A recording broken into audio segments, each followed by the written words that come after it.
आपके सामने एक एतराफ़ करना चाहता हूँ, और वो एतराफ़ ये है कि मुझे कुछ अरसे से ये लग रहा है कि हम जिन इदारों में काम करते हैं उन इदारों को चारों तरफ से घेरा डालकर इतना मजबूर कर दिया गया है कि वो हमें अपने साथियों की नौकरियों का वास्ता दे के कहते हैं कि यार ये बात ना करें, ये कर लें, ये ना करें, ये ना करें। तो हम अपने साथी जो हैं उनकी नौकरियों की खातिर थोड़ी एहतियात का मुजाहरा करते हैं, लेकिन ऐसा लगता है कि ये अब स्ट्रेंथ बन गई है दुश्मन की, जो हमारी आज़ादी सहाफ़त का दुश्मन है।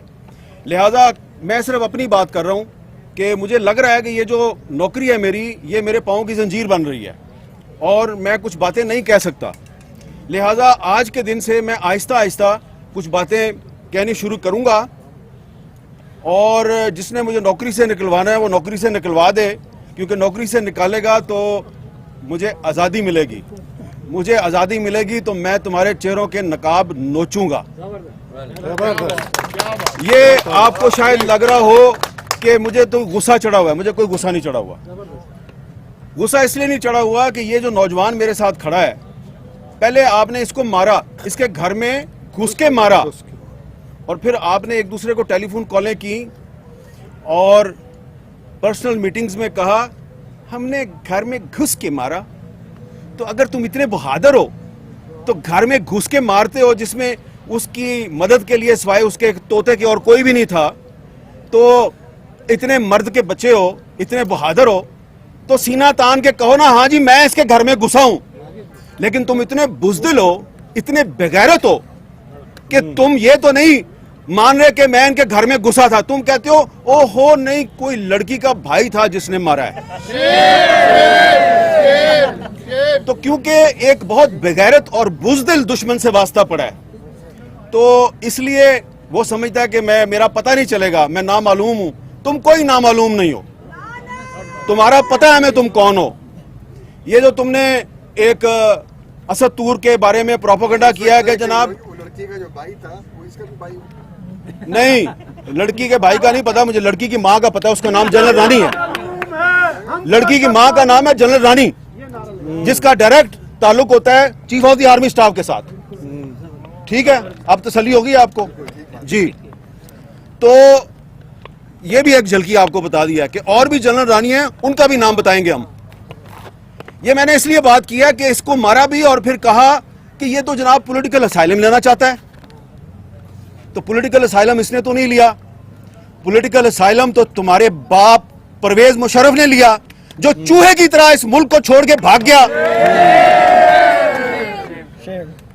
इसके बैंक अकाउंट्स चेक करवाओ, असद तूर के बैंक अकाउंट्स चेक करवाओ और परवेज मुशर्रफ के बैंक अकाउंट्स भी चेक करवाओ, पता चल जाएगा कि गैर मुल्की ताकतों से फंडिंग किसको मिलती है। तुमने इससे नारा लगवाया इजराइल मुर्दाबाद, इसलिए कि तुम्हारी दाढ़ी में तिनका है, तुम चोर हो। तुम्हें पता है कि तुम हम लोगों के सामने बैठ के इजराइल के साथ सफारती ताल्लुकात की वकालत करते हो। जब तुम लोग पाकिस्तान के मीडिया को इजराइल के हक में एक नैरेटिव बनाने में नाकाम हो जाते हो, तुम देखते हो ये मीडिया तो हर वक्त इजराइल की मुखालफत ही करता रहता है, तुम्हें इस पर बड़ा गुस्सा आता है। तुम फिर कभी मतीउल्लाह जान को उठा लेते हो, कभी अबसार आलम को गोलियां मारते हो, कभी असद तूर को उठा के घर में घुस के मारते हो। फिर तुम्हारा एक और भी प्रॉब्लम है, तुम कहते हो जी हमारे टैंकों को जंग लग गया, हम लड़ नहीं सकते, इंडिया से दोस्ती कर लो। और मीडिया पे शिकवा होता है, मीडिया वालों हम इंडिया से दोस्ती करना चाहते हैं, तुम हमारे साथ ताउन नहीं करते, तो तुम मीडिया को फेंटी लगाते हो। तो मीडिया जो है ये इंडिया के साथ दोस्ती में हमारे नए नैरेटिव जो है उसकी मदद नहीं कर रहा। तो इजराइल के मामले पर और इंडिया के मामले पर ये मीडिया जो है ये उस नैरेटिव पे खड़ा है जो पाकिस्तान के अवाम का नैरेटिव है, जो कायदे-आज़म मोहम्मद अली जिन्ना का नैरेटिव है। हम उसी नैरेटिव पे खड़े रहेंगे। तुमने मादरे मिल्लत फातिमा जिन्ना को भी गद्दार कहा और आज तुम असद तूर को भी गद्दार कह रहे हो, तो लिहाजा ये भी गद्दार है तो मैं भी गद्दार हूँ, यास्मा शराजी भी गद्दार है, फौजिया शाहिद भी गद्दार है, मुनीज़ जहांगीर भी गद्दार है, तायरा अब्दुल्ला भी हम सारे गद्दार हैं, क्योंकि आपके बाप दादा अयूब खान ने फातिमा जिन्ना को गद्दार कहा था।